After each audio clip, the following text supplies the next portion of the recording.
Bonjour à tous et bienvenue chez les douceurs de Maëlys. On se retrouve aujourd'hui avec une nouvelle recette et nous allons réaliser des dattes fourrées et enrobées de chocolat. On commence tout de suite par la préparation de la pâte d'amande. Dans un saladier, je vais venir verser 200 g d'amandes en poudre. J'ajoute également 2 cuillères à soupe de sucre glace. Et je viens ajouter une demi-cuillère à café de cannelle en poudre. Ensuite, je vais travailler le tout à la maryse pour bien mélanger donc le sucre avec mes amandes. Ensuite, je vais venir ajouter 2 cuillères à soupe d'eau de fleur d'oranger. J'ajoute également l'équivalent d'une cuillère à café de beurre à température ambiante. Ensuite, je vais bien travailler mes ingrédients ensemble. Donc, je vais bien les travailler des bouts des doigts jusqu'à ce que ma pâte se rassemble en une boule. Et voici donc ce que l'on obtient, une pâte assez maniable mais ne colle pas aux doigts. Donc là, je vais la laisser reposer de côté le temps de préparer mes dattes. Ici, j'ai quelques dattes. Donc là, pour ma part, c'est des dattes d'Algérie. Alors, je prends des dattes d'un calibre assez petit pour pas avoir de grosses dattes une fois qu'elles seront enrobées. Et aussi des dattes qui sont tendres mais pas trop pour pouvoir donc les travailler sans donc les écraser ou les abîmer. Donc là, je viens ouvrir mes dattes en deux, je viens retirer donc le noyau et je continue ainsi avec toutes les dattes.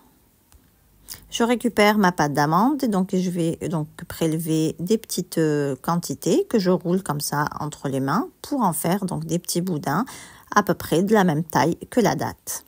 Et je continue ainsi jusqu'à épuisement de ma pâte.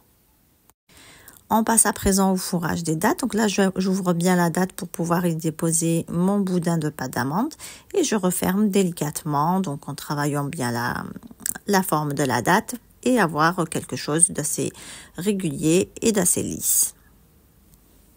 Pour le glaçage, j'ai fait fondre du chocolat au lait, du chocolat blanc, mais aussi du chocolat aromatisé aux fruits rouges. Et donc, je récupère mes dattes que je viens piquer comme ceci avec un cure-dent pour me faciliter la tâche. Et je viens donc la plonger complètement dans le chocolat pour l'enrober entièrement. Ensuite, je la dépose donc sur une plaque recouverte de papier sulfurisé et je laisse sécher complètement mon chocolat.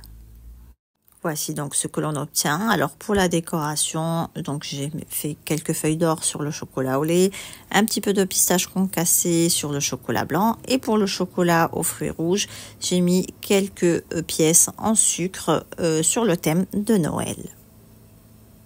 Et voici donc le résultat final de mes dattes. Alors, je les ai bien sûr déposées chaque date dans une caissette en papier et je les ai donc présentées pour ma part dans des boîtes pour offrir. Ici, on arrive à la fin de notre recette. J'espère que celle-ci vous a plu. En tout cas, si vous avez aimé, laissez-moi un like et vos avis en commentaire, mais aussi de partager la recette autour de vous.